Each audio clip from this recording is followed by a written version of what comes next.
Muy buenas noches, mi nombre es Rubén Robles, soy historiador de la Biblioteca Nacional de Perú y es un honor para mí darles la bienvenida a la segunda sesión del programa de Ciencias Sociales bajo la modalidad virtual.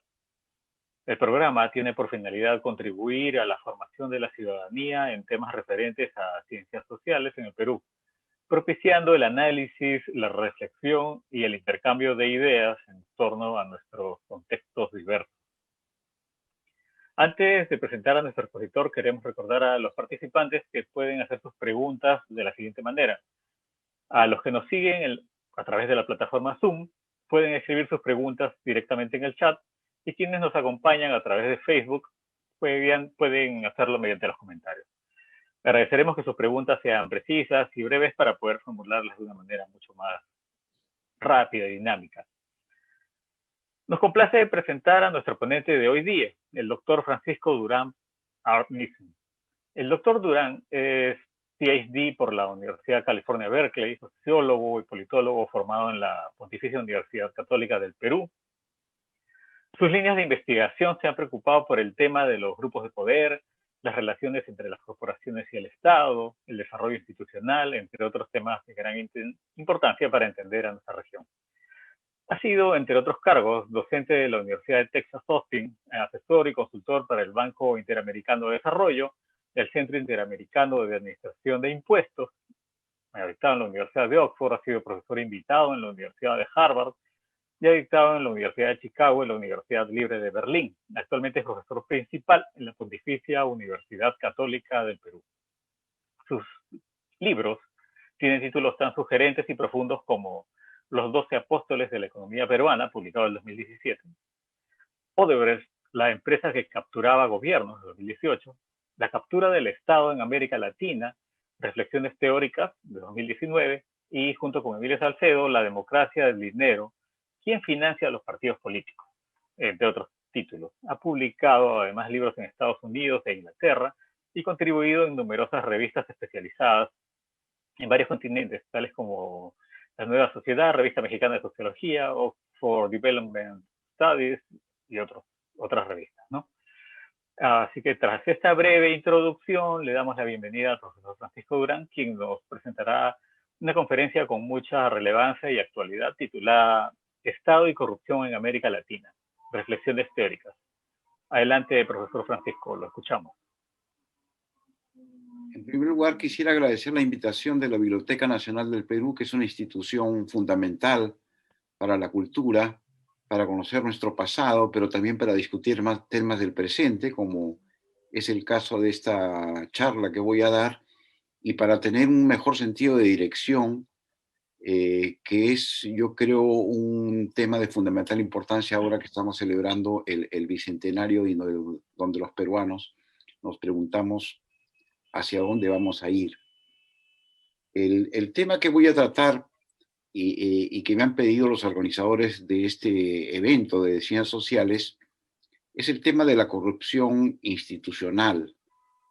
Me voy a centrar fundamentalmente en la gran corrupción, en la medida en que uno puede hablar de pequeña corrupción, mediana y grande.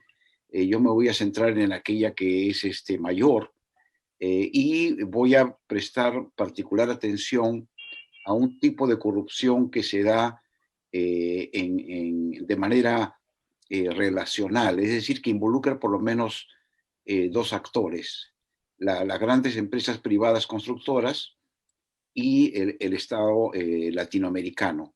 Voy a hacer referencias tanto a lo que sucede en América Latina a partir del ejemplo del caso Odebrecht, que es el más conocido y que por lo tanto la audiencia puede saber, digamos, o estar enterada de cuál ha sido la dinámica de la corrupción en los últimos años en América Latina y el Perú, y sobre todo la mecánica, ¿no? Los engranajes que se mueven para poder montar una maquinaria de influencia que hace que ciertas obras públicas impliquen un gasto muchas veces innecesario, que tengan un gasto extraordinario, es decir, que se inviertan cantidades muy mayores cuando no es necesario. Entonces, este va a ser mi énfasis el día de hoy. Obviamente, lo lógico sería empezar por una definición, ¿no? Aunque todos ustedes están familiarizados con el tema de la corrupción, que es un problema antiguo, es un problema que ocurre en todos los países.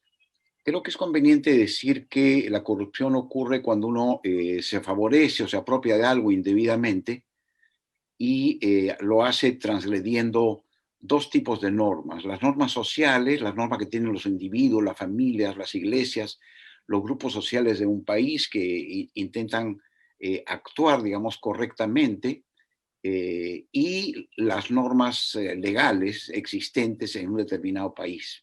Entonces es una doble violación normativa.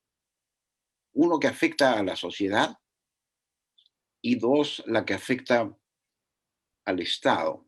Ahora bien, había dicho antes que la corrupción puede tener muchos tamaños.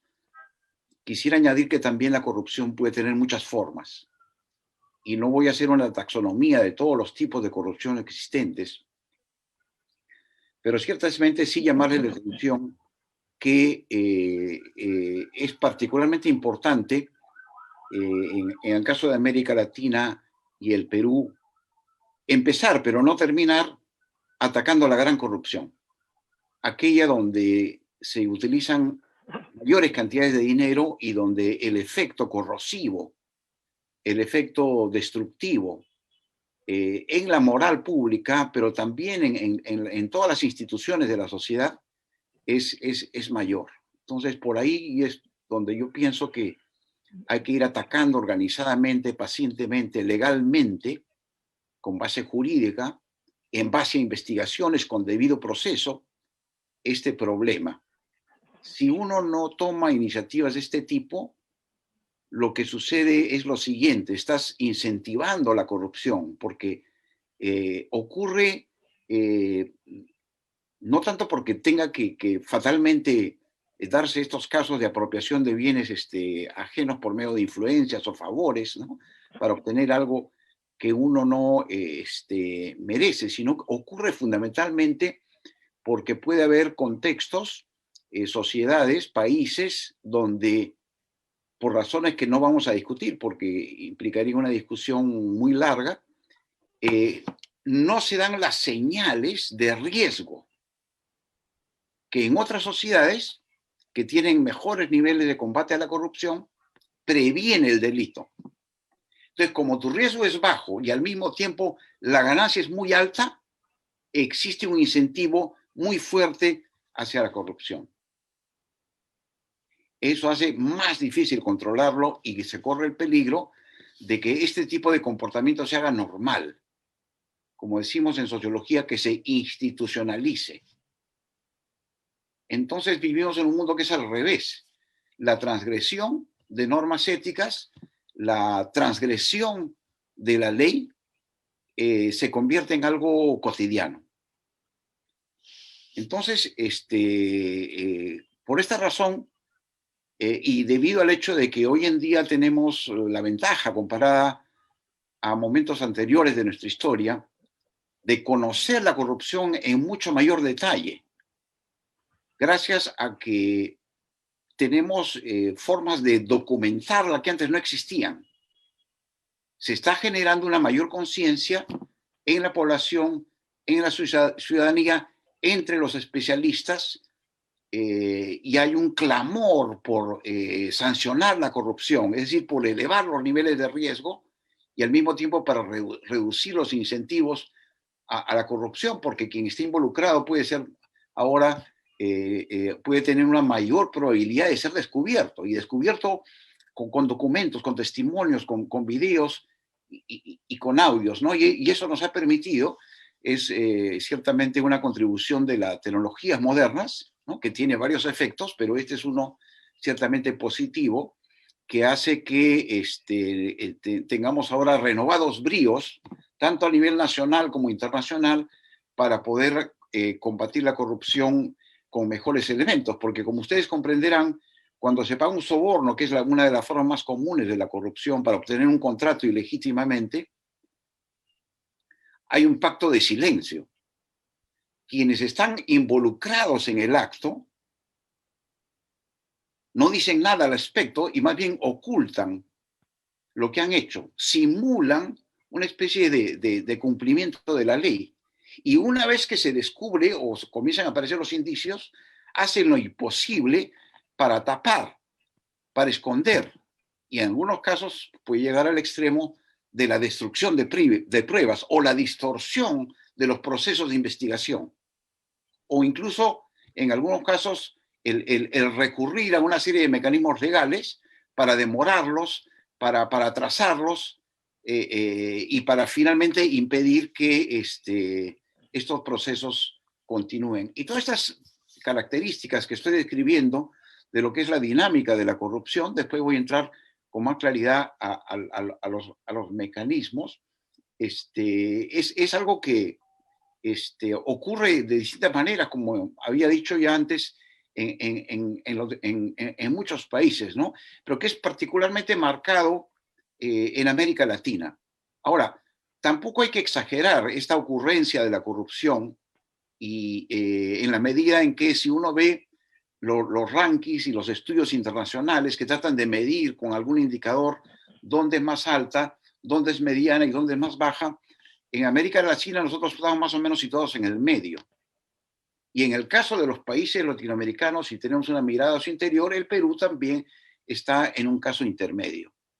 Uno podría citar países donde es mucho más extrema, ¿no? Por ejemplo, Paraguay en el caso de Sudamérica, o el caso de Panamá. El Perú no está en esa situación prácticamente de corrupción ya institucionalizada, casi descontrolada, donde las esperanzas de poder dar las señales de riesgo y ejercer las sanciones y comenzar a revertir este proceso son menores, ¿no? Pero ciertamente no somos países como, por ejemplo, Uruguay, ¿no? Donde los niveles de corrupción son menores. Entonces, creo que es importante entender que por la manera como los países se han formado, por el grado de vigencia de sus sistemas éticos y morales, por el tipo de leyes y la manera como no solo se conciben, ¿no es cierto?, que es preocupación de los abogados, sino por la manera como se aplican en la práctica. Nosotros estamos en América Latina en una situación intermedia y dentro de ello, ya resumiendo, está el Perú en una situación también intermedia. Pues bien, yo les había dicho que tenía interés, luego de esta introducción, de discutir con mayor detalle lo que es la gran corrupción en el caso de las obras públicas, porque es allí donde nosotros vemos que se están produciendo los episodios más fuertes y muchas veces mejor documentados de corrupción, lo cual facilita analizar el fenómeno. Ahora bien, ciertamente las obras públicas no es el único caso donde ocurre. Existen otro tipo de actividades donde es relativamente frecuente. Por ejemplo, en las compras. Cuando hay grandes compras que tienen que hacer los estados y cuando estas compras se hacen sobre la base de argumentos de extrema urgencia, seguridad nacional, es muy probable que ocurran episodios muy fuertes de la corrupción y donde se gasten ingentes cantidades de recursos y a veces hasta el extremo que lo que se compra no es lo que el país necesita o simplemente no sirve, digamos, no permite justificar la razón por la cual se ha hecho esas compras. Así que yo creo que tenemos ahí, por ejemplo, en el caso de las armas, ¿no? Por ejemplo, que es ya una corrupción bastante marcada en el mundo, y muchas veces lamentablemente institucionalizada, ¿no? Es decir, y este es un fenómeno sobre el cual quiero llamar la atención en la medida en que uno podría decir, bueno, la corrupción es muy clara, eso es un delito. Y en este lado estás en el lado de la ley. En realidad no es así. Los estudios indican que hay una especie de claroscuro. Hay zonas más oscuras, digamos, y después vas caminando hacia una zona gris hasta que ves en una zona donde, digamos, hay predominio de lo legal, digamos, ¿no? Y muchos de los casos ocurren en una zona gris. Es decir, algunos autores, como Daniel Kaufman del Banco Mundial, lo llaman corrupción legal o corrupción blanca. Es decir, tú estás transgrediendo una norma tienes mala intención al emitirla o al aplicarla, pero le das la ventaja a quien está en el acto de la corrupción de decir esto es legal.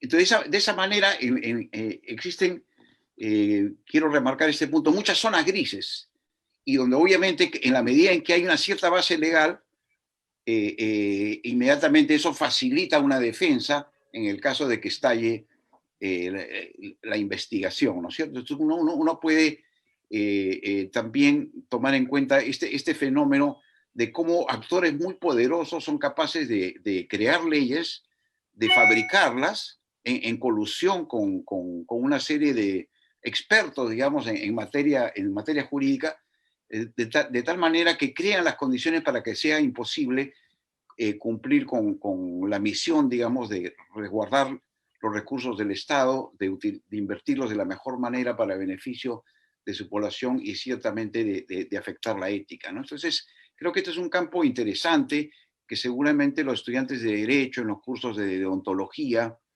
o más específicamente en los cursos que enseñan los contratos, ¿no? Seguramente discutirán en sus clases y serán objeto de estudio. Pues bien, como tercer punto, quisiera decir lo siguiente. La corrupción es variable. Este tipo, la que yo estoy estudiando, la que depende de decisiones del Estado para realizar obras públicas de la peor manera, es variable en la medida en que eso depende mucho de los recursos que tiene el Estado para poder invertir en obras públicas, particularmente en infraestructura. La corrupción está asociada al fierro, al cemento, a puentes, a carreteras, a oleoductos, a refinerías, a edificios públicos, en fin, ¿no? La lista es larga, pero generalmente tiene que ver con el campo que yo he señalado, que son la construcción de obras públicas. Hay que recordar lo que ha ocurrido en América Latina en los últimos 15, 20 años. A partir del 2002 en adelante, hasta aproximadamente el 2014, ocurre un periodo excepcional que muy rara vez lo vemos en la historia, que es lo que llaman los especialistas, los economistas, un superciclo de precios y demanda de materia prima. Son periodos raros, pero cuando vienen, eso genera una gran cantidad de rentas al Estado, también un sistema de distribución de las rentas del Estado Nacional a los gobiernos regionales, que es ahora una característica común en América Latina, ¿no es cierto? La descentralización gubernamental ha avanzado mucho en el continente. Y en esos periodos de boom, digamos, de prosperidad o de bonanza, es que ocurren mayores episodios de la corrupción. Hay lo que se llaman episodios de erupción de la corrupción. Y esto ha ocurrido en América Latina en este periodo que señalo, que ubico entre el año 2002 al 2014, donde prácticamente todos los precios de las materias primas fueron altos. El cobre, el oro, la plata, el hierro, la harina de pescado, el aceite de pescado, las frutas, los espárragos, la madera. En fin, sea por el lado agrícola o por el lado minero energético, el continente vio una temporada notable de precios altamente favorables que implicaron que los estados tuvieran una renta extraordinaria y que en ese contexto decidieran abocarse a la construcción de enormes obras públicas que en los periodos anteriores hubieran sido imposibles de imaginar. Por ejemplo, crear en una ciudad que tiene 10 o 12 millones un sistema de transporte rápido subterráneo, ¿no? O un sistema de metro. Hacer grandes inversiones en gasoductos, construir carreteras que antes estaban consideradas gastos, digamos, demasiado fuertes, irrigaciones, etcétera, etcétera. Entonces, en toda América Latina ha ocurrido este fenómeno de erupción de la corrupción en un momento en que ha habido una alza de las rentas por efecto del shock externo positivo. En este contexto es que justamente, gracias a la tecnología, gracias a la existencia, y esto todavía no lo he señalado, pero quisiera remarcarlo, de nuevos instrumentos jurídicos, como es la colaboración eficaz, que ha probado ser muy importante para convencer a quienes están involucrados en actos de corrupción a admitir sus delitos, dar testimonios y ayudar a la justicia a presentar las pruebas. En un momento en el cual tenemos las tecnologías que permiten diseminar por las redes sociales los casos de corrupción, que a su vez genera el efecto positivo de alertar la conciencia de la población, del sector sano, de la llamada reserva moral. Pero también, como último punto, en un contexto en donde ahora hay investigaciones internacionales, donde puede haber fiscalías o departamentos legales de varios países coordinando entre sí para poder proveer las pruebas de la corrupción. Y todos este conjunto de elementos hace que estemos en mejores condiciones de identificarla y, por lo tanto, de emitir las señales de riesgo que estamos reclamando para que efectivamente se cumplan las sanciones. Entonces, estos elementos se han combinado de una manera tal que se ha hecho más fácil, digamos, iniciar este periodo de combate. Pues bien, yo voy a poner un ejemplo de obras públicas a partir de una empresa brasileña que destaca, que es el caso de la constructora Norberto Odebrecht, ¿no? que se convirtió en la principal constructora de obras públicas de América Latina. Y voy a partir de ahí analizar la manera como se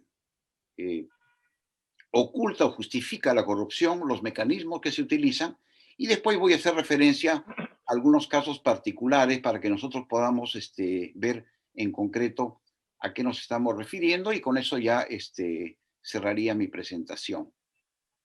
Permítame compartir un PowerPoint. Por favor, me avisan si es que se puede ver.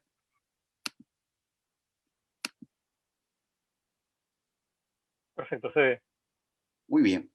Entonces vamos a entrar a más detalle al caso de la constructora Norberto Odebrecht. Esta es una empresa brasileña que comienza a crecer enormemente en los años 30 y que en un momento fue innovadora en la medida en que la familia Odebrecht, que es de Bahía, del norte brasileño, llegó a la conclusión de que para que ellos obtuvieran contratos de una manera regular y para que fuera reconocido como una empresa constructora eficiente, la compañía aseguraba el cumplimiento de los plazos de construcción.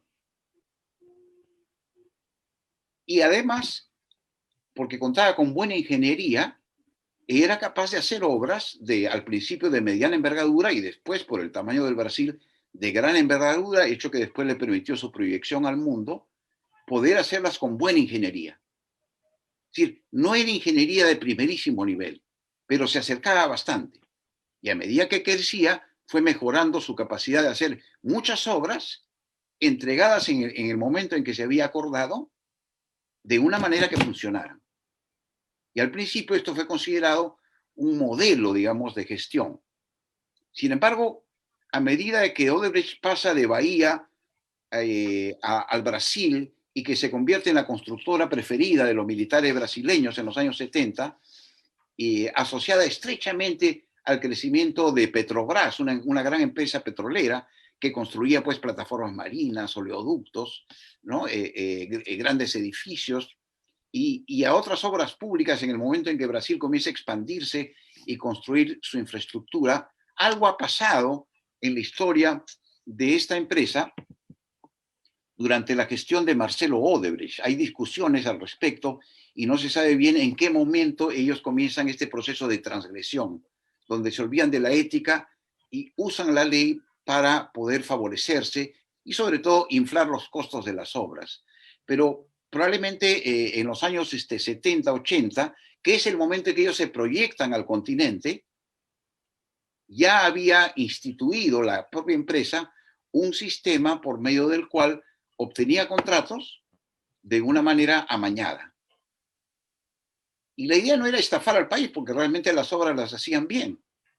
La idea no era firmar un contrato y después incumplir, porque ellos tenían una capacidad empresarial para hacer entrega oportuna de lo que se había firmado. No, la idea era básicamente inflar los precios, de tal manera que en lugar de contar una hora, digamos, 100 costaba 150, costaba 200, o 1000, pasaba 1500, estoy hablando de millones de dólares, 2000 millones de dólares o más. Ese era básicamente el objetivo. Y en la medida en que esto se repetía en todas las obras y se extendía al mundo, esta empresa, en este proceso, digamos, degenerativo moral en el cual incurrieron, porque tenían incentivo de las ganancias extraordinarias y porque operaba en países donde no habían controles, no le daban las señales de riesgo, llegó al caso, y esto es excepcional, comparado a otras empresas brasileñas como OAS, Camargo Correa, que son, digamos, de similar nivel y que han seguido la misma trayectoria de Odebrecht, llegaron al punto en el cual ellos dijeron, voy a organizar la corrupción en una división que voy a incorporar dentro del organigrama de la empresa, y a eso le pusieron el nombre eufemístico, por cierto, de División de Operaciones Estructuradas. Y eso era una división manejada directamente por el jefe, por Marcelo Odebrecht, el tercero de una generación de tres miembros, todos ingenieros, constructores de esta familia, ¿no? En un principio exitosa y muy prestigiada. Entonces, en la división de operaciones estructuradas, ellos autorizaban a sus gerentes en las distintas partes donde operaban a pagar sobornos y organizaban el pago de los sobornos usando un software especial que se creó para esos fines, encriptado, que estaba ubicado en Suiza. Creo que se llama MyWebDay, hay otro más parecido, donde ellos podían comunicarse sin que se pudiera detectar, digamos, el tipo de comunicación porque estaba encriptado, y se ordenaban los pagos de las armadas, ¿no? De los sobornos que se hacían según lo que los jefes de cada proyecto, de cada obra pública, habían acordado en los distintos países donde operaban. Y generalmente el patrón era, voy a utilizar una serie de empresas que están ubicadas en todos los paraísos tributarios del mundo, en Panamá, en Andorra, en las Islas Maldivas, y ahí formaban los Odebrecht una serie de empresas falsas que firmaban contratos con estas personas involucradas en la corrupción, una falsa asesoría, una falsa venta, y de esa manera se justificaba el pago en esos paraísos tributarios donde Odebrecht también tenía vinculaciones muy particulares con los bancos. Entonces, uno de los lugares donde se ha descubierto muchas de esas operaciones en paraísos tributarios, para que no se te pague en efectivo, para que te simule un pago, ¿no es cierto?, sobre la base de un falso contrato, y para que te lo den en el exterior, ¿no? De tal manera que tú no dejes señales en el país, fue Andorra. Y es interesante que en la medida en que Odebrecht se internacionaliza y que comienza en América Latina, después se proyecta al África, Angola y Mozambique, países fuertemente corruptos, pero que hablan portugués y que están, porque eran también colonias del mismo imperio de Portugal. Allí ellos, su nivel de riesgo era menor. Sin embargo, en algún momento, y esto lo voy a ver en el siguiente mapa, en algún momento, Odebrecht, ahí están en color rojo los países donde ellos han operado, terminó operando también en países desarrollados. Terminó operando en Europa, terminó operando en Estados Unidos. Y ahí es justamente donde en los correos que luego se han revelado, alguno de los gerentes dijo, oye, un momentito, mira, mejor tenemos cuidado en hacer este tipo de movimientos, ¿no?, de dinero en paraísos tributarios, para pagar sobornos en Estados Unidos, porque acá las leyes son muy estrictas. Y una vez que se echa a andar la maquinaria de justicia, es muy difícil judicializar los casos, demorarlos, ¿no es cierto?, trabarlos. La marcha de la justicia es lenta, pero avanza a paso bastante seguro. Y esa fue finalmente la historia de Odebrecht, que es cierto que fue investigada en el Brasil, y en eso hay que dar crédito a los fiscales brasileños, a la prensa brasileña, que descubrieron estos casos, pero creo que también es importante señalar que fue gracias al esfuerzo colaborativo entre los Estados Unidos, Suiza, donde también circulaba el dinero y donde Odebrecht tenía esta curiosa participación, de tener sistemas encriptados ubicados en una empresa en ese país, y finalmente Andorra. Entonces, cuando los tres países, las fiscalías, se pusieron a colaborar, preocupados por la extensión de la corrupción que se había comenzado a visualizar, es que obligan a la empresa a reconocer sus delitos, a pagar las compensaciones, ¿no es cierto?, por los delitos cometidos, y a colaborar con la justicia. Y a partir de ahí es cuando jalamos el hilo de la madeja y llegamos a la conclusión de que Odebrecht había pagado casi en todos los países donde operó, había pagado sobornos.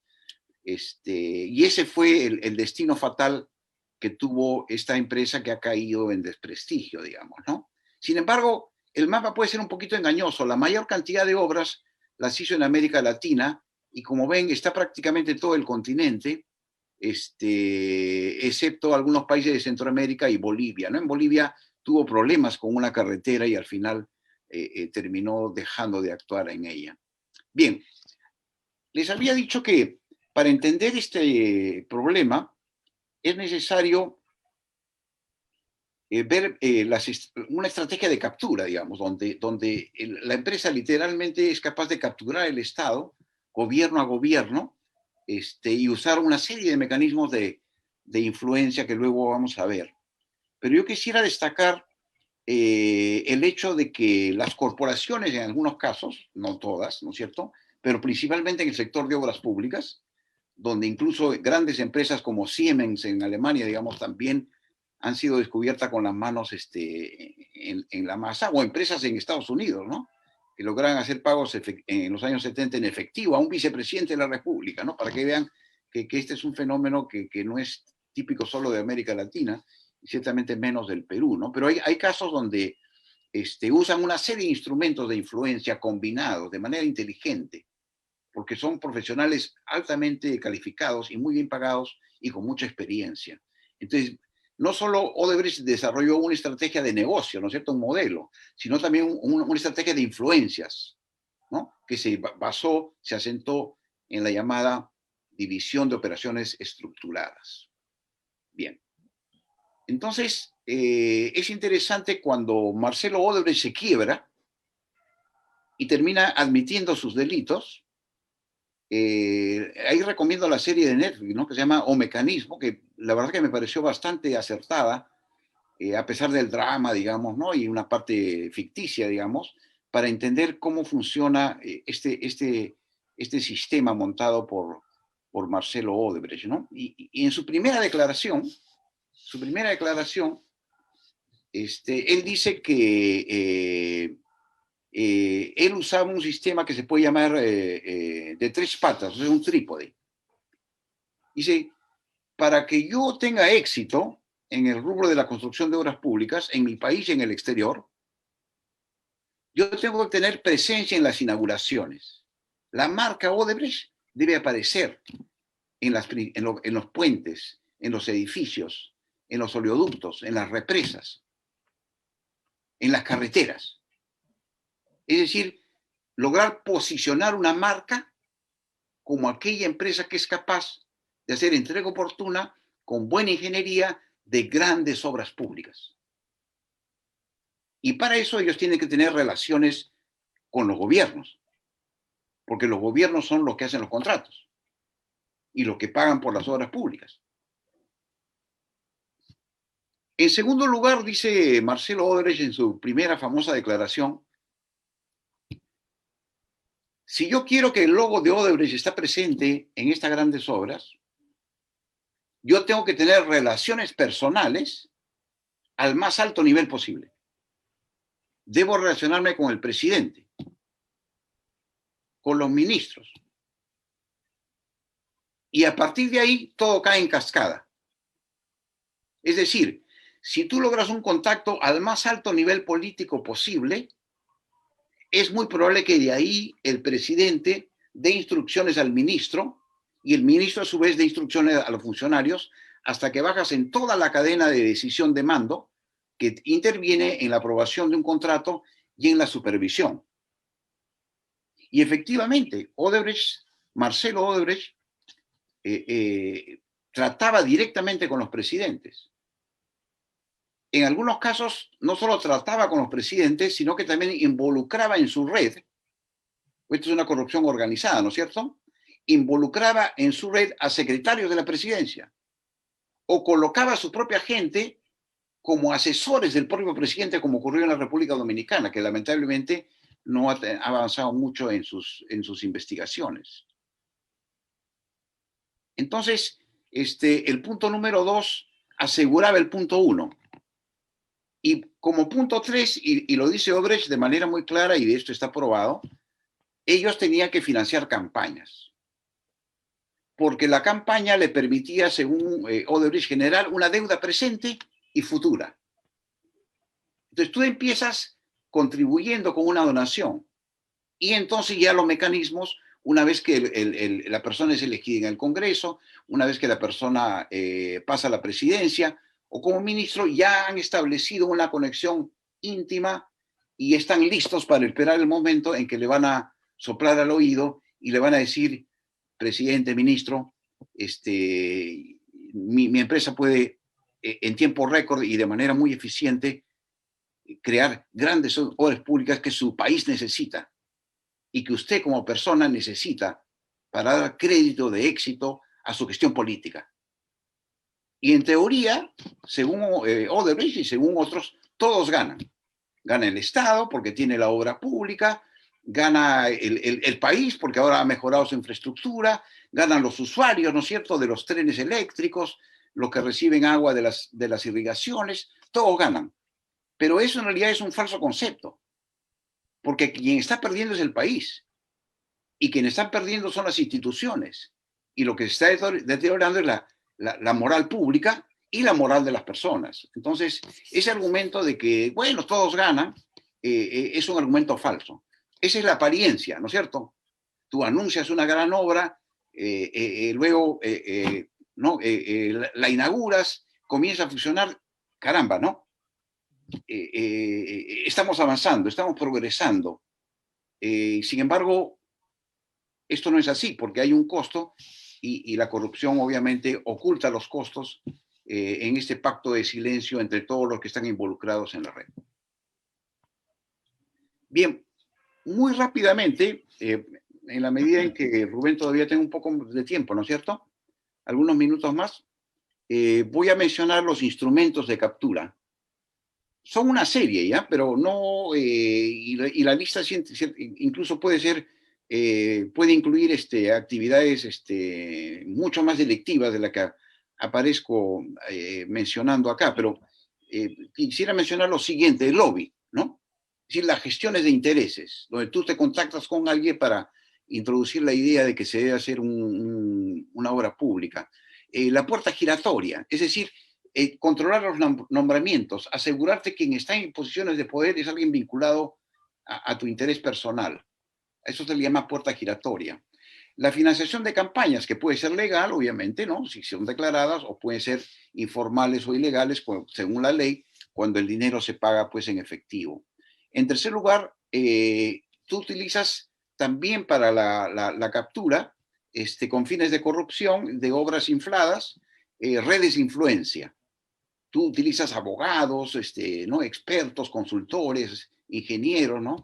Y también utilizas periodistas y te apoyas mucho en la influencia que tú tienes sobre los medios de comunicación, por ejemplo, porque eres un importante pagador de avisaje. Entonces, esto no es ilegal, digamos, pero es parte de esa estructura de influencia, sí que podríamos decir cae en la zona gris, ¿no es cierto? Porque si un abogado está asesorando en el Estado la firma de un contrato y sabe que algo está mal, no cumple con su deber ético en llamar la atención y decir, ¿sabe qué? Yo no firmo este contrato, porque esta cláusula me parece rara y puede dar lugar mañana a corrupción. No digo que la haya, pero puede facilitarla, ¿no es cierto? Entonces también hay toda una red, un ejército de profesionales que están involucrados en esta red. 5, lo que más llama la atención, los sobornos. 6, los favores. Te dan un empleo a un familiar, te invitan a dar una conferencia, te pagan viajes, haces donaciones filantrópicas, apareces ahí como una persona muy interesada por ayudar a los demás, ¿no? Y también muchas actividades sociales en el caso de Odebrecht. Odebrecht era famosa porque inauguraba una obra, por ejemplo, el Metro de Lima, tramo 1. Cada vez que terminaba un pedazo del tramo, hacía una parrillada e invitaba a todos. Pero también hacía fiestas, donde invitaba a altos funcionarios del Estado. Entonces, esto ya entra en un plano en el cual uno comienza a ver que todo este conjunto de mecanismos de influencia tienen como objetivo tratar de vencer la moral de las personas, identificar a aquellos a quienes van a colaborar con la corrupción y después desatar un proceso de construcción de obras públicas sobre la base de contratos amañados, ¿no? Por ejemplo, un caso interesante de donación fue el llamado Cristo del Pacífico, ¿no? Esto más o menos costó $1 millón y Odebrecht regaló esto al Perú y está pues en Chorrillos, ¿no es cierto? Y que ha sido objeto de muchas discusiones. Pero este es el caso de una donación filantrófica, ¿no? En el caso de Brasil, por ejemplo, Odebrecht construyó el Estadio Corinthians de Sao Paulo.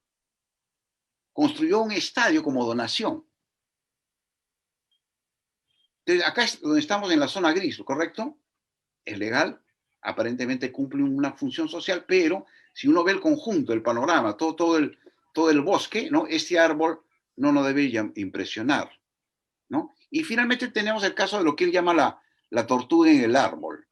Y Odebrecht tenía estas expresiones curiosas, ¿no? Decía, cuando tú veas una tortuga en el árbol, o sea, algo que no corresponde, digamos, ¿no es cierto? Es porque yo le he puesto. De muchas veces ofrecía trabajos a hijos, a parientes, a esposas, y en todos los países donde operaba, ¿no? Otro punto a tener en cuenta muy rápidamente es que esto opera en una red de 3 niveles. Están los jefes, tanto en la corporación como en el gobierno, están los intermediarios, en el caso del Perú era Barata, ¿no? Y están los ejecutores, ya lo que se encarga ya de los detalles de cómo amañar el contrato, cómo evitar que se fiscalice y luego, vía las adendas, cómo inflar los costos. Bien, entonces, ya para terminar, quisiera señalar un ejemplo, que es el caso de la carretera al Brasil, ¿no? Obviamente, nosotros estamos todos interesados en integrarnos con Sudamérica, ¿no? Hemos sido negligentes en pensar en integrarnos primero al mundo y no integrarnos en nuestro propio continente, ¿no? Y es algo que ha avanzado mucho en las últimas décadas, ¿no? De algún modo, Fernando Mullerón de Terry, por ejemplo, era un fanático, ¿no? Era una persona totalmente convencida de hacer redes carreteras para integrarlos, ¿no? Y ciertamente en ese sentido, uno podría decir la carretera al Brasil, no tanto a la norte como sur, era un proyecto interesante. Habría que ver si era un proyecto necesario, si la carretera era la mejor manera de integrarlo, ¿no? Porque si tú hablas con los técnicos, va a decir el ferrocarril es la mejor opción, y probablemente tengan razón. Pero al final terminamos haciendo una carretera que inicialmente se estimó en $2.400 millones. Pero debido a la manera como se amañó el contrato, debido al hecho de que se generó un sistema que llaman de precios unitarios, donde tú has hecho una obra, un estudio de ingeniería de toda la obra en todos los tramos, pero no has hecho ingeniería profunda, es decir, en detalle. Entonces, el primer estudio de ingeniería simplemente te indica cuánto vas a gastar, por ejemplo, en fierro, cemento y otros materiales de construcción.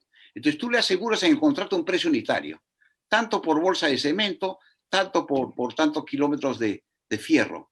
Pero al mismo tiempo, no estás diciendo si tú realmente estás en capacidad de cumplir con lo que has acordado. Porque ese es un estimado. Y resulta que a medida que avanza la obra, va aumentando el precio. Y esta obra, que inicialmente era de 2.400 millones de dólares, terminó costando prácticamente el doble. Entonces, imagínense ustedes lo que hubiéramos podido construir en hospitales, en equipamiento médico, en colegios, en las zonas rurales, que son las que tienen peor déficit de infraestructura. Entonces, se dan cuenta, el costo de la corrupción no solo es la coima, es el hecho que distorsiona el uso de los recursos públicos, y cuando tú gastas 2.000 millones innecesariamente en una obra, le estás quitando al país y sobre todo a los más necesitados 2.000 millones de dólares que pudiste invertir adecuadamente. Entonces, este es el panorama que yo quería mostrarles, haciendo una referencia a qué es la corrupción, qué tipo de corrupción es la que expresa niveles más altos y sofisticados, mayores costos, como en un periodo en América Latina hemos tenido un episodio de erupción de la corrupción que coincide con un ciclo económico de bonanza.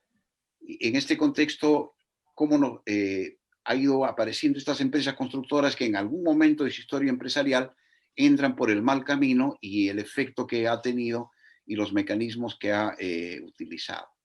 Bien, con eso me parece que ya he hablado bastante. Quisiera terminar y podemos pasar a las preguntas que seguramente tendrán nuestros oyentes. Muchas gracias, doctor Durán, por esta conferencia que tiene tanta actualidad, tanta relevancia y que sin duda nos ayuda a conocer mejor este país en el que vivimos.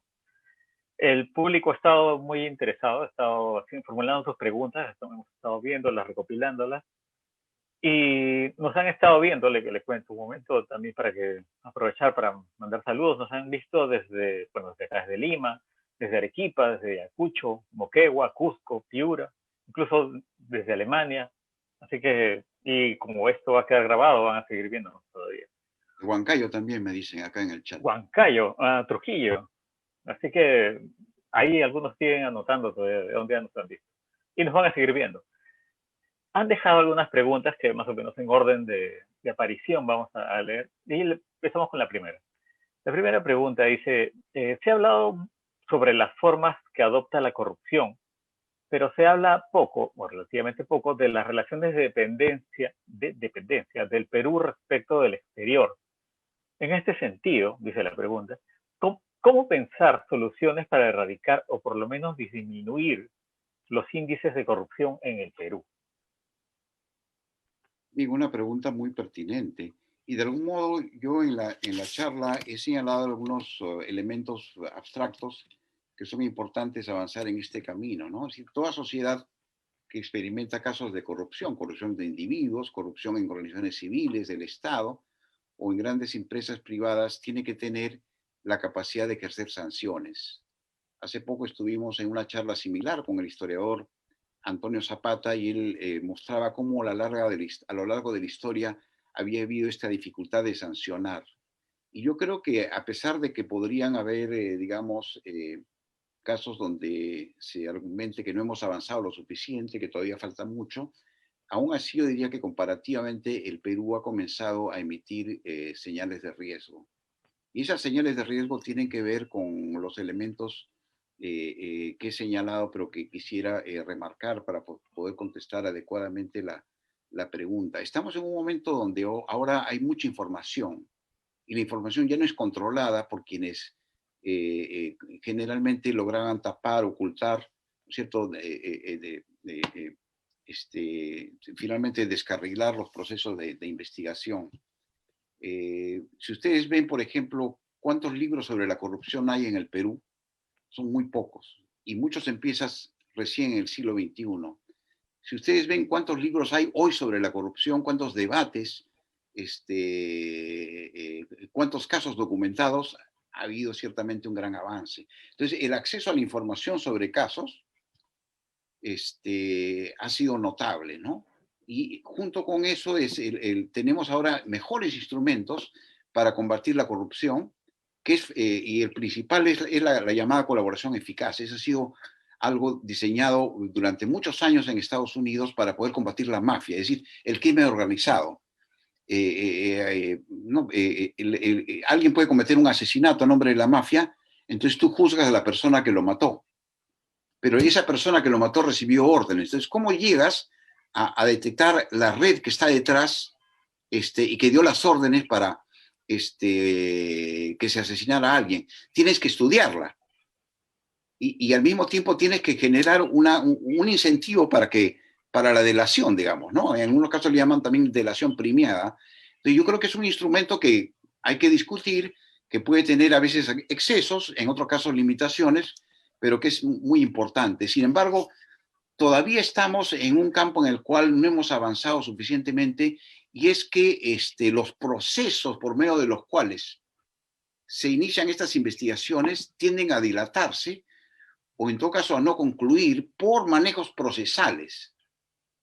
Y entonces tenemos que estudiar qué traba los procesos para poder asegurarse de que las cosas marchen a un debido ritmo y finalmente se haga la investigación, se emitan las sanciones y se proceda pues a hacer las condenas y pagar las reparaciones. En ese campo todavía tenemos que avanzar. Es importante, sin duda, lo que usted señala, la necesidad de estudiar a la corrupción para entenderla y poder atacarla. De lo que comentaba acerca de, por ejemplo, de este trípode del que hablaba Marcelo Odebrecht, es claro que ellos han estudiado cómo funcionan los gobiernos, hay todo un un marco teórico para poder ejercer su influencia, ¿no? Entonces hay que combatirlo con conocimiento también. Y Exacto, yo justo creo que sería sobre, la única manera, ¿no? Tienes razón. Si tú no conoces algo, ¿cómo lo vas a corregir? claro, y sobre justo el tema que estaba hablando usted sobre las leyes, hay una pregunta que está un poco después, pero lo vamos a saltear para adelante porque está relacionada con esto. Dice, profesor Durán, ¿no cree que hay un exceso de presunción de corrupción en las leyes para prevenirla y que eso incide en la demora en la ejecución del presupuesto público? Bueno, ahí tenemos otro campo donde es necesario hacer una sintonía fina. Tú puedes introducir unas normas para prevenir la corrupción y eso hace que el proceso de aprobación de las obras públicas sea más largo y más engorroso. Entonces, hay muchos reclamos de agilizar los procesos. Sin embargo, habría que hacer ingeniería jurídica de primer nivel para resolver esa tensión, ese dilema. Y a veces puede ser muy simple. Por ejemplo, ¿por qué no incluimos una cláusula anticorrupción? Si la empresa, digamos, se descubre y probadamente, no luego del debido proceso, que ha incurrido ese acto, opera la cláusula y operan las sanciones inmediatamente. Entonces yo preguntaría, ¿cuántos casos simples de prevención pero efectivos tenemos nosotros en los cientos o miles de contratos de obras públicas que hemos firmado? ¿Y por qué hasta ahora no hemos discutido suficientemente la incorporación de estas cláusulas, ¿no? En la nueva generación de obras públicas que se están viniendo, ¿no? Claro, otra forma de escapar de esto es hacer las obras gobierno a gobierno, ¿no es cierto? Donde es más difícil que ocurra. Puede ser también una alternativa interesante, ¿no? Pero no todas las obras van a ser gobierno a gobierno, siempre es necesario mejorar el tipo de contratación. Y yo creo que también otro mecanismo que a veces es justamente lo que se sugiere, que hagamos una contratación rápida, por ejemplo, cuando hay una urgencia, ¿no? Que es la contratación directa. Está demostrado que la contratación directa, cuando hay un único postor, generalmente conduce a casos de corrupción. Entonces, hay instituciones del Perú, que no voy a mencionar, que siempre hacen contratación directa. Entonces, esto debemos estudiarlo para corregirlo y de tal manera que lo que es excepcional no se convierta en normal, que es otra de las patologías que nosotros tenemos en estos casos. Perfecto. Hay el tema de la cláusula que menciona usted, sin lugar a dudas, sería una forma de prevenir, ¿no? Y evitarse todo el trámite engorroso. Ahora, también en cuanto al tema de hacer los contratos gobierno a gobierno, también imagino que, bueno, ya es otro tema en este momento, pero el tema de las corporaciones también tiene que ver allí, ¿no? Sí. Eh, Pasamos a otra pregunta. Dice, esta pregunta me parece muy interesante también. ¿Qué podemos hacer como ciudadanos para frenar la corrupción institucionalizada en regiones en las que muchas veces es una situación del día a día entre todos los niveles de funcionarios? Ahora, esto ya es un poco un comentario mío, esto me parece que tiene que ver con la taxonomía de la corrupción que comentaba usted, ¿no? La corrupción tiene varios niveles, se puede hacer una ampliación e imagino que haciendo un paralelo con el tema de los virus, que ahorita está muy en boga, la corrupción muta, ¿no? Para evitar este tipo de vacunas. Imagino que la corrupción no es algo estático, ¿no? Siempre está buscando nuevas formas. Que Es altamente dinámica. Sí, es una pregunta muy interesante y yo creo que no hay que observar o hablar o discutir la corrupción. Debemos actuar y la acción no corresponde solo a los organismos del Estado, solo a las empresas involucradas en la construcción de obras públicas, también corresponde a la ciudadanía.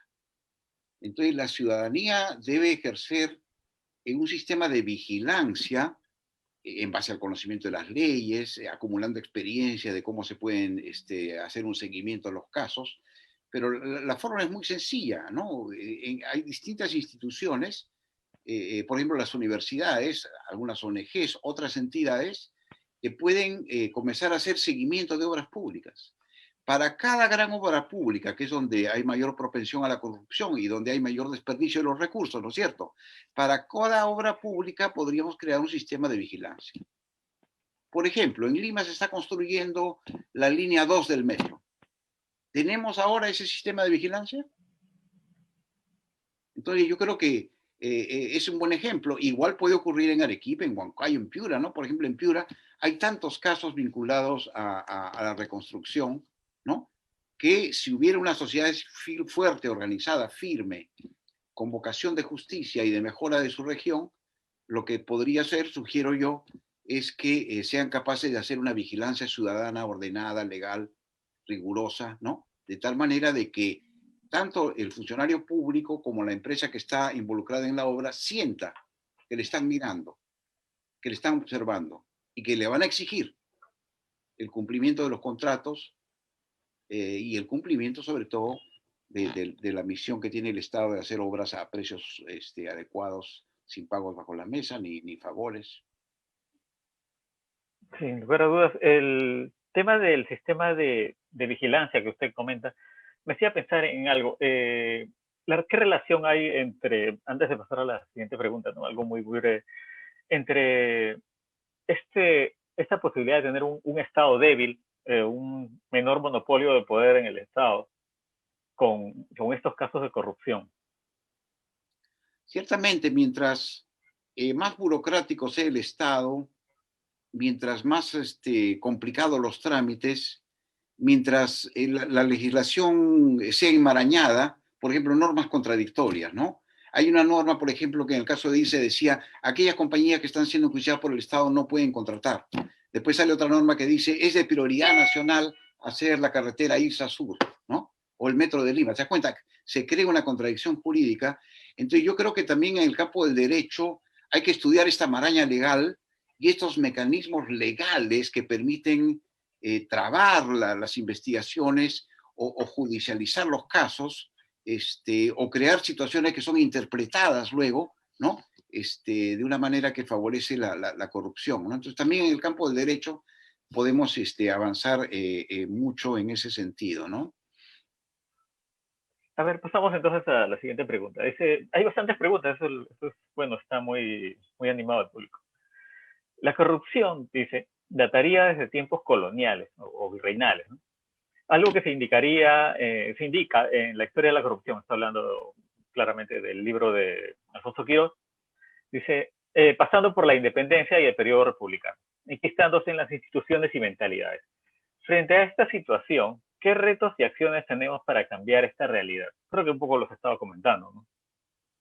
Sí, ciertamente. Bueno, hay toda una discusión entre historiadores de en qué momento se inicia y en qué momento se documenta la corrupción. Y ciertamente nosotros no sabemos cómo funcionaba el imperio incaico y si ahí había alguna forma de corrupción, que obviamente sería muy distinta a lo que vino después en el caso de la colonia, ¿no? Pero en la colonia fue muy fuerte debido a que había una autoridad casi total representada, representando la corona, que llamamos virrey, que controlaba el ejecutivo, controlaba el sistema judicial, ¿no es cierto? Las audiencias, los oidores, y que a su vez se dedicaba a la interpretación de las normas. Entonces, aparte del derecho, otro de los factores que históricamente hemos visto que de forma documentada operan desde la colonia es el dar demasiada discreción a las grandes autoridades. Esto se discute como discrecionalidad. A mayor discrecionalidad, mayor posibilidad de corrupción. Y la discrecionalidad aumenta mientras más concentrado está el poder decisorio. Y a su vez, mientras más autoritario sea el régimen, mayor la posibilidad de que esta discrecionalidad se use de manera abusiva y genere grandes actos de corrupción. Entonces, esto es algo que se ha heredado, pero reproducido en la era republicana. Y yo quisiera señalar en relación al tema que si uno ve la historia de la corrupción, que todavía es algo que debemos empezar a entender, fue en el periodo del Guano, donde ocurrió una gran erupción de la corrupción. Y básicamente porque el Perú usó un sistema de consignación. Entonces, alguna autoridad, supongo que el presidente, el ministro de Obras y Fomento, perdón, habrá creado un sistema por medio del cual tú tratas directamente, que sea con la empresa Dreyfus, ¿no? O la famosa casa Gibbs, ¿no es cierto?, de Inglaterra, que operaba en Liverpool, y le dices, muy bien, tú me das un préstamo por tantos millones de libras esterlinas y yo te doy una concesión guanera de tantas toneladas. Y te la doy a ti y a nadie más. Y después abrías la puerta, entraba el siguiente consignatario. Entonces, el sistema era altamente discrecional, con un método que ciertamente favorecía la corrupción, porque tú como país sacabas más y decías, vamos a hacer una competencia, de acuerdo a estas normas. Varias compañías van a decir cuánto pagan por tonelada de guano, y nosotros vamos a coger aquella que paga más, ¿no? Entonces, creo que eso facilitó la corrupción. Y luego, claro, de ahí es donde aparecieron las primeras grandes obras públicas, ¿no es cierto? Los ferrocarriles. Y donde, nuevamente, para enfatizar lo que he dicho, tú tienes dos actores, no uno. Porque los historiadores hablan de presidentes, de ministros, ¿no es cierto? No hay que olvidarse, del otro lado está el norteamericano Henry Mays, que no tenía la cultura peruana, que no estaba influido por nuestros modos de pensar y de ser, y que sin embargo engancha perfectamente. Entonces, recordemos eso, cuando vea la corrupción, hay que recordar que para bailar tango se necesitan dos, y los dos están comprometidos, hay una colusión. Entonces, también debemos actuar de tal manera que las empresas puedan introducir normas éticas, formas de comportamiento, que hay una especie de compromiso también de ellos de que no se involucren en esto, ¿no? Entonces, lo vemos históricamente desde Mays en adelante, pero sigue en el siglo XXI, como hemos visto a partir del caso que hemos explicado. Entonces, quiere decir que a pesar de toda la evolución de los sistemas, ahora más democráticos, menos discrecionales, con mejores leyes, con mejores instituciones, aún la corrupción es capaz de adaptarse a nuevas circunstancias y seguir operando. Entonces, todavía hay mucho por recorrer. Bueno, una pregunta más, mi estimado amigo, Sí, para poder sí, cerrar esta presentación. perfecto. Entonces, la siguiente pregunta es esta. El caso de Odebrecht es un claro ejemplo de corrupción en América Latina y otras partes del mundo. En el Perú ha traído efectos económicos de gran impacto. ¿Qué instituciones debemos fortalecer desde el Estado? Pregunta. Y como ciudadanos para evitar tener otro caso como el de esta empresa, ¿no? Sí, debemos cambiar las leyes, y he señalado algunas pistas, y debemos cambiar las instituciones. Y la mejor manera de cambiar es por medio de una reforma que involucre un equipo económico con autorización política, con respaldo de la opinión pública, que sea capaz de estudiar la manera como internamente funciona la institución y proceder a una reforma. Pero en el proceso de hacer la reforma y separar las malas manzanas al mismo tiempo que se mejoran los procedimientos, es muy importante reforzar los sistemas de control interno. Desde Montesinos nosotros sabemos que lo primero que se controla es el organismo de control interno. Entonces, ahí, por ejemplo, es un aspecto al cual debemos prestar atención. Entonces, si tú logras tener un buen sistema de control interno con una nueva dirección y con un equipo que es capaz de hacer un cambio institucional, es posible avanzar en ese camino de manera ordenada, institución por institución. Pero este equipo debe entender que en la medida que tú estás desmantelando una red que tiene contactos externos muy poderosos, también vas a tener una resistencia al cambio. Y a veces una resistencia muy organizada que te va a querer voltear la tortilla. Es decir, tú quieres hacer una reforma para eliminar la corrupción y te van a acusar de corrupto. O te van a levantar una serie de juicios, ¿no es cierto?, frívolos. Entonces, es parte de la realidad y por lo tanto el equipo no solo debe abocarse a decir, yo estudio el problema, hago una propuesta, sino al mismo tiempo tengo que identificar los elementos que me van a generar resistencias y eventualmente oposición, y en eso yo creo que tienes finalmente mejores condiciones de salir adelante y tener éxito. Bueno, una vez más agradecemos al profesor Durán por esta conferencia de primer nivel y además que ha sido muy didáctica y muy, yo creo que de mucho provecho para todos los que hemos tenido la suerte de estar presentes. Antes de retirarnos, queremos invitar al profesor a dejarnos unas palabras para el público que nos ha estado siguiendo. Bueno, muy contento de tener más de 400 participantes que han estado siguiendo con atención lo que he dicho y han planteado preguntas muy interesantes. Muy contento también de que a través de esos medios la Biblioteca Nacional pueda comunicarse con peruanos en todo el país, incluso más allá, de tal manera que hemos superado ese viejo problema, ¿no es cierto?, de que las exposiciones o las charlas se hacían principalmente en Lima o en algunas universidades y ahora estamos en un sistema abierto, ¿no?, que permite diseminar el conocimiento y estar en un proceso inclusivo, ¿no? Así que por ese entusiasmo, por las preguntas que han hecho, felicito sobre todo a los jóvenes, porque ellos son quienes tienen más posibilidad de entender lo que está sucediendo en el país y de involucrarse desde temprano en iniciativas que permitan entender la lógica de la corrupción, la mecánica, analizar los casos y, como yo había sugerido, ir desarrollando un sistema de vigilancia ciudadana obra por obra, ¿no? Empezando por la más importante, ¿no? No estudias 40, estudia una, en tu pueblo, en tu región, en el país, ¿no? Y creo que eso va a permitir mejoras adelante. Entonces, gracias a la biblioteca por invitarme y también gracias al público por su interés en el tema. Bueno, muchas gracias a usted, profesor. Antes de concluir con la sesión de hoy, les comentamos que todas las sesiones están siendo grabadas, así que además de los más de 400 personas que hemos tenido en el Zoom, hemos tenido más en Facebook y vamos a tener en los días sucesivos, porque las conferencias se están colgando en las redes sociales de la Biblioteca Nacional, a través de Facebook, YouTube y podcast.